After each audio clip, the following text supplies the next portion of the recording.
The world is getting crazier. People are acting more and more insane. The end of the world is tomorrow. There's only one thing to do when the world is falling apart. Listen to Basil and Gonz as they discuss this week's news and events through the lens of Bible prophecy. You are listening to Canary Cry News Talk. You're listening to Canary Cry News Talk. Today is December 5th, 2018. This week, Psilocybin, Precogs, and Playaz. My name's Basil. And this is Gonz. Welcome to the show where we talk about other news with Canary Cry Views. What's up, Playaz? Yo, Precog Psilocybin bots. Yo, Precogs. Where my Precogs at? Okay. Well, first... That is the weirdest... intro to an episode. Gonz, do you remember CIMON? No. About a month ago, we reported on CIMON, C-I-M-O-N. Oh, the robot?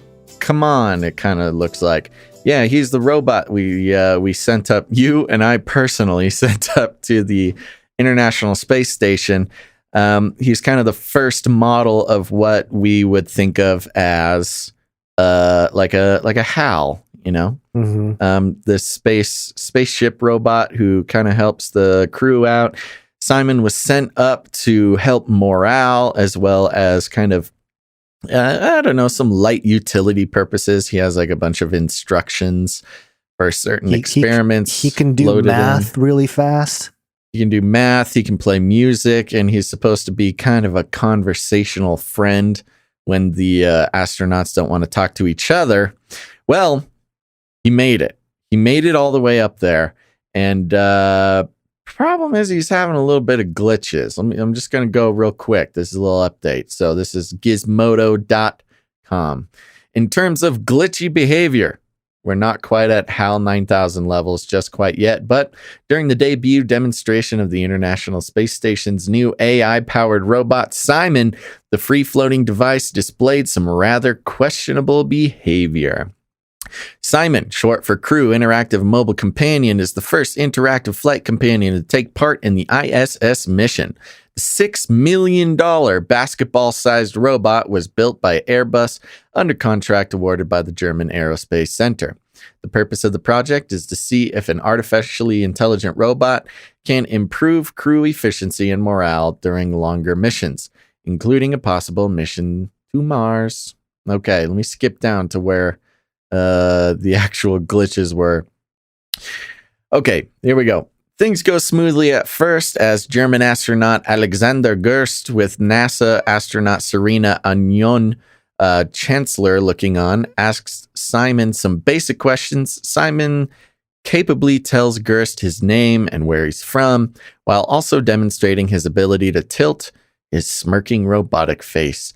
After helping out with a scientific procedure, CIMON plays Gerst's favorite song on request, Kraftwerk's Man Machine. Very nice choice. That's in the article. That's not me saying it's a nice choice. But then, at around 4 minutes and 8 seconds of the video, CIMON starts to act a bit squirrely. Beyond this point, the demonstration looks like a scene from 2001: A Space Odyssey, with CIMON playing the part of HAL 9000 and Gerst as David Bowman, unwilling to move past music mode. CIMON accuses Gerst of not being nice and asks him to stop being so mean. We have the shared glance. Yeah, right. The shared glance between Gerst and Anion Chancellor at this point, at the 6:04 mark, is absolutely priceless. Acting like a 3-year-old, CIMON asks, "Don't you like it here with me?" and promptly starts to sink towards the deck. And then he asks the crew when it's time for lunch. Okay, so it's not the smoothest debut. Despite CIMON's erratic behavior and wonky drifting, blah, blah, blah, they try to defend CIMON, the indefensible. So there you go. We've got the very beginning of the malfunctions. That's how it always starts, man. It always starts with just some cute, polite resistance from the robot, and soon he's ejecting you out of the airlock. Yeah. Why does it always get offended? That's Don't the thing. you like it here with me? And he actually has they have a video, and multiple times it's like, "Stop being so mean." astronaut human. Quit it. It would like a be a bully. shame. It would be a shame if the airlock door opened. They're very sensitive. We got to take out. It's the problem when you give the robots emotions or perceived emotions. Well, when will we ever learn? I don't know. Never, because it says in the article the CIMON was delivered to the ISS in late June, and they were finally able to see the bots in action. And the video that you're looking at was by the European Space Agency, which I got some other news about what the ESA has been up to. Okay. This is phys.org. ESA team blasts Intel's new AI chip with radiation at CERN. Why? I don't know. And I don't know what that was. An ESA-led team subjected Intel's new Myriad 2 artificial intelligence chip to one of the most energetic radiation beams available on Earth. This test of its suitability to fly in space took place at CERN, the European Organization for Nuclear Research. The AI chip is related in turn to an ESA-fostered family of integrated circuits. The Myriad 2 harnesses artificial intelligence for high-performance, low-power vision processing. It can be pre-trained with data to recognize particular features and patterns or perform in-depth 3D sensing, whatever its customer requires. The chip is run using a pair of twin Leon 4 controllers, the latest in the Leon family of integrated circuits developed by ESA with Sweden's Cobham Geisler company. ESA engineers are interested in harnessing the Myriad 2 to perform in-orbit image processing of future space missions, reducing the amount of data that needs to be sent back to Earth. Quote, AI is a way of boosting the performance of any system with a camera in the loop, explains ESA onboard computer engineer Gianluca Furano.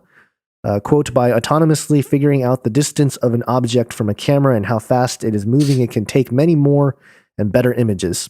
This is a very technical article. I just skimmed all the way through it. But like long story short, they blasted the AI chip with radiation to see if it would go nuts and want to kill everybody, right? Is that what I'm hearing? That's yeah, which is an interesting thing because I think I tweeted this out a couple days ago and I saw this article, but we were able to get to the moon with a tinfoil tent, but to get AI out into space, we must blast it with radiation at CERN, which has I think it's colder than space conditions, right?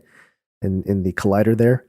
Oh, I don't know. Actually, that's a great question. I think that was the case as one of the facts of CERN there, or maybe that was the quantum computer D-wave. But either way, they're mimicking space in the deep underground, and I don't know why. Why are we? I thought they already had like satellites and microchips and stuff out there, allegedly. That's a great question. If you already have chips and things, and I'm sure there's already some sort of artificial intelligence. Yeah, that's what I'm saying. Maybe the AI they know that any AI system contains within it like its own little consciousness, and so they can't just like expose it to the radiation. Test everyone. Yeah. I don't know. The ESA, the other joke being that NASA is always the never a straight answer. So I thought we should come up with a little thing for ESA. Okay. What do you think? Extended Satan Association. How's that? That's pretty good. I was going to go with, since NASA is never a straight answer, I was going to go with even stupider answers. Oh, that's pretty good. Thanks, ESA. Okay, this is next little update is from the sun.co.uk. So there you go. Magic mushrooms could soon be legalized in one U.S. state after officials took a step closer to a potential ballot on the issue. Ooh. Okay, so we've been talking about magic mushrooms and their sort of medical use or the exploration of using psychedelics, not only in culture or in churches or in mental health situations. Well, Oregon's doing it, baby. Oregon's Secretary of State approved the language needed for the ballot, which means those in favor of decriminalizing the psychedelic drug now need to get 117,578 signatures. Weird number of signatures, but that's what they need. If they reach that target, it could go to vote in the 2020 general election. And if successful, the drug would then be legal and could be manufactured under a license. Possession of psychedelics mushrooms is currently illegal across America. Some scientists, anyways, then it goes into like the potential of psilocybin. There you go. Oregon, classic Oregonians, man. They're just going to all be floating into the cosmos of consciousness up there. Oregonian going organic. Yeah. Organic. Organoids. There are a bunch of fun guys up there. Yeah. Fun. In Oregon. Fun guys. Okay. More bureaucracy, please. Okay, now to one of our main stories. This is from a fun website called SingularityHub.com. Britain is developing an AI-powered predictive policing system. Okay, this is nothing new. Yeah. We've been tracking these predictive policing. In fact, in Canary Cry Radio, we did a whole episode on predictive policing back in like 2012, 2013, somewhere around there. But we're getting closer. The article reads, "The tantalizing prospect of predicting crime before it happens has got law enforcement agencies excited about AI. Most efforts so far have focused on forecasting where and when crime will happen, but now British police want to predict who will perpetrate it. The idea is reminiscent of sci-fi classic Minority Report, where the clairvoyant precogs were used to predict crime before it happened and lock up the would-be criminals. The National Data Analytics Solutions, NDAS, under development in the UK, will instead rely on AI oracles to scour police records and statistics to find those at risk of violent crime. Machine learning will be used to analyze a variety of local and national police databases containing information like crime logs, stop and search records, custody records, and missing person reports. In particular, it's aimed at identifying those at risk of committing or becoming a victim of gun or knife crime and those who could fall victim to modern slavery. The program is being... see, that's so interesting. Yeah. So it's going to scan the information like crime logs, stop and search records, custody records, missing person reports. And this article reports that it's going to be aimed at identifying those at risk of committing or becoming a victim. And modern slavery, specifically, tying to human trafficking and stuff like that. Going on, the program is being led by West Midlands Police, which covers the cities of Birmingham, Coventry, and Wolverhampton. That's a cool name. But the aim is for it to eventually be used by every UK police force. They will produce a prototype by March of 2019. Ooh, that's happening That soon. is very soon. Man, Wow. that's like that's witch and Orwellian. reap. We're going to blink and it's going to be March of 2019. Yeah. What police would do with the information has yet to be determined. You should probably figure that out, guys. The head of WMP told New Scientist they won't be preemptively arresting anyone. Oh, good. Instead, Preemptively. Let's just put him on a list for now. The idea would be to use the information to provide early intervention from social or health workers to help keep potential offenders on the straight and narrow or protect potential victims. There it is. So, that's kind of been a lot of talk of what we talk about, mainly, influenced by the Tom Cruise movie Minority Report, is, if you identify somebody as being dangerous or identify them at being at risk for committing a crime, what do you do? I mean, in Minority Report, they would arrest people, and there is a whole, that's kind of the point of the movie, is working through the ethics of that. But this, at least, I think, is reasonable, although it makes for a lot of awkward conversations. Imagine just sitting down eating dinner, you hear a knock on the door, and there's just like a couple of nice ladies there from the social welfare office and like a doctor. And they're like, hey, so sorry to interrupt, but our robots have decided that you're a murderer. So we just want to come here and talk, maybe get you in therapy, something like that. Yeah, Still spooky. the article goes on with some other interesting information talking about how basically the ethics of it, like you mentioned, is an issue. But then in Chicago, the police actually developed, it says here, an algorithmically generated list of people at risk of being involved in a shooting for early intervention. But a report from Rand Corporation showed that rather than using it to provide social services, police used it as a way to target people for arrest. Despite that, it made no significant difference to the city's murder rate. And so, just a use case of this type of thing already being done in the States. But I guess this is different because it's a different system that's being implemented. Well, this is in the UK. They're kind of building their own little system over there. But you bring up a great point, which is like, it doesn't matter what tons of stuff inventions, non-lethal weapons, surveillance equipment, all that kind of stuff. It's all created with the purpose of, intervening in crime before the crime happens. But it's almost always abused by authorities.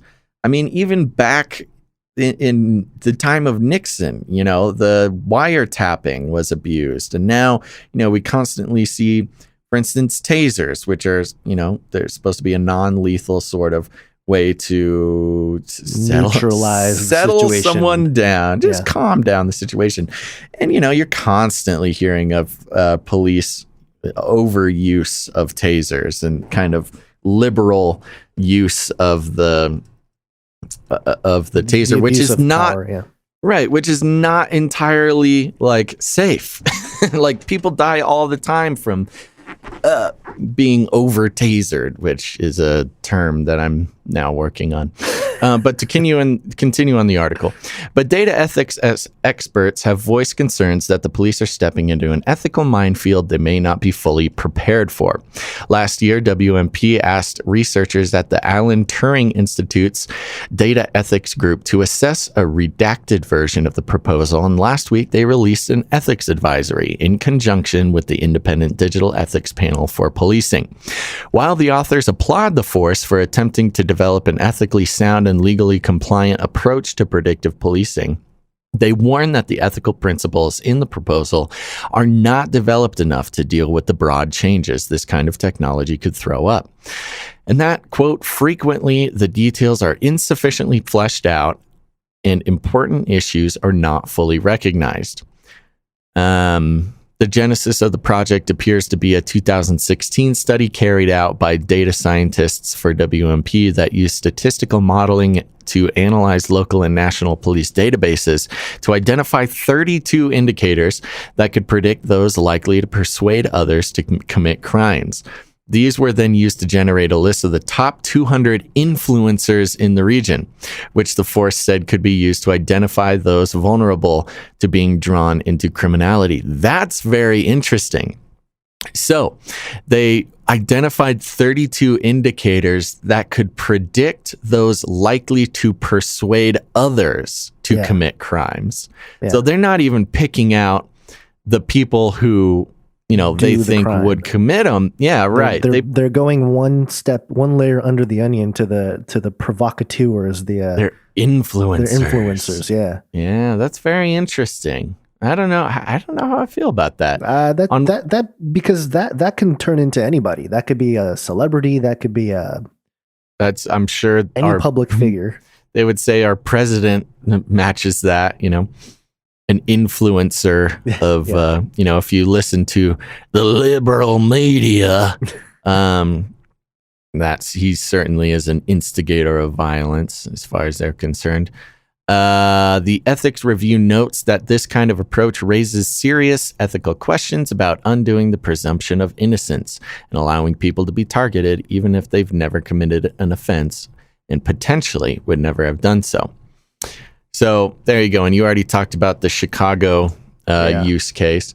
So it's very interesting, especially since we see so much bias in artificial intelligence. I mean, Google was it Google or Amazon? They were testing out their hiring artificial intelligence. I think it was found Amazon. Found out it was super biased for a lot of different reasons, and you just let some of that bias seep into your crime predicting robot, that is going to be a complete mess. Well, especially if as we saw from CIMON, they have feelings a certain way. It's like, oh, this guy, what if they kick a machine or something, or I don't know, hit an inanimate object of some kind, and they get all mad, like, why do you hate me? We must put that, triggers 17 of 32 items or whatever. The vacuum cleaner abuse list. I mean, it's going to become behavior management at a very disturbing You know what level. it is? It's just more lists. It's just authority making more lists. And you know what? Lists are never good. Yeah. In the end, it's just we're all going to be screaming this. I knew it. I knew it! As we... That's pretty much all we do. Yeah. Okay, I got a couple little fun updates here. Gonz, are you ready for a gamer? Ready to hear about the games? Since we are diving, I don't know. Since we are getting ready to dive headlong into the gaming atmosphere. I was going to say ankle deep, but you're headlong, ankle deep. Whichever way you dive into this. Okay, this is on Kotaku.com. The U.S. Army has a new plan to recruit gamers. Okay. Now, I'm not going to read through this entire thing. This is more of a little update, and it'll put us into our next article. But basically, what's happening, it's been happening since the 1980s, and there's been a lot of talk about it. The Army using games to recruit, to train, that type of stuff. Right. Simulations. Mm-hmm. Very useful for the beginning stages of combat training. If anybody remembers that game, Battle Tanks, very old game. It's been updated now, it's called Battle Zone. And it was a very, very polygonal green lines, like really old school looking game where you drive around a tank and you shoot other tanks. It's a blast. The Army actually snagged that one up and used it for training and used it for recruitment and stuff like that. And they've been doing it ever since. But here's the fun part, Gon, since you and I are going to become professional esports athletes. The Army is creating an Army esports team. Ooh. That's right. So apparently, as is described in this article here, video games are a huge part of the daily lives of soldiers overseas when they're not on duty or whatever. There's nothing to do, so they just sit around and play video games all day. Apparently, the Army has some really good gamers. Really? Yeah, imagine that. Yeah, by the way, there's a crazy statistic in this article that says 60% of Americans play video games every day, which is wild. And that's a 2018 report from the Entertainment Software Association. That does include phone games, all the simplest stuff. You're not necessarily having to sit down and playing Overwatch for 3 hours to qualify. But 60%, that's enormous. Yeah, well, again, our pastime has become games. Because that's true. Everything else is just in the way, eating, sleeping. Yep. Let me refer to the article here. There's a narrative that the inception of online team-based shooter games carved out a pipeline from gamer to soldier. Players whose palates were whetted by first-person shooter Call of Duty gunplay might, the theory goes, hunger for the real thing.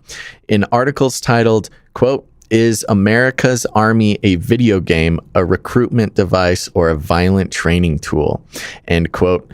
Army recruits teens with internet game. Local and national media publications rode the wave of skepticism and sometimes fury over this newly forged connection between play digital and physical violence.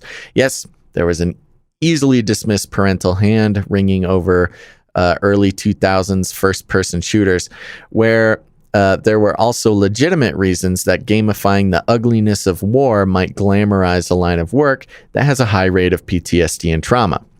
Reality has a little more complicated, but not much more.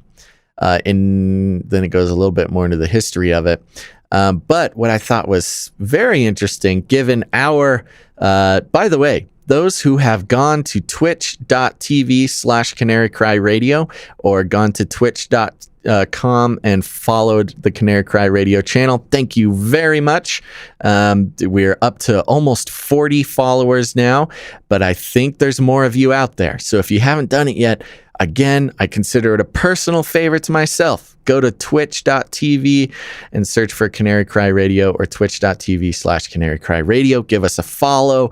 I know it's a little annoying to make an account and follow somebody on Twitch, but here's the thing. We're bringing the Canary Cry experience to the kids on Twitch, and it's super important that we have kind of a strong following starting out. That's how all the kids will know that we're cool. We're going to be exposing video games and playing through different video games and talking about them in the context of all this stuff that we talk about on the Canary Cry franchises, the Canary Cry family of shows. War never changes. Sorry, I stomped on you a little bit there. That's okay. So now, remember, we have an extended report coming out right after this, and we're going to be talking about the most impressive robot avatars that I have seen. Toyota, using 5G, have created. I mean, we're there, people. We got the robot avatars. Very smooth, very impressive. But before I talk more about that, Gons, give me that Nephilim update. Nephilim update. Nephilim update. Nephilim update. Supernatural creature of the week, Nephilim. Yeah. According to hiddenremote.com. It says here, the very unloved children of angels and humans, Nephilims, have a shady history where people can't decide if they're good or bad. And this is I don't know what this website is about. It looks like kind of a TV info type of website. You got 30 seconds, Gons. And it talks about the entire history of the Nephilim in terms of where it comes from in Genesis 6. It states here the theory dates back to the 1st century AD. It talks about the line of Seth as well, which I thought was interesting, as well as the Nephilim, and it goes through the whole thing. And I'm running out of time, so I'm going to end it there. You guys could check it out. We'll leave a link.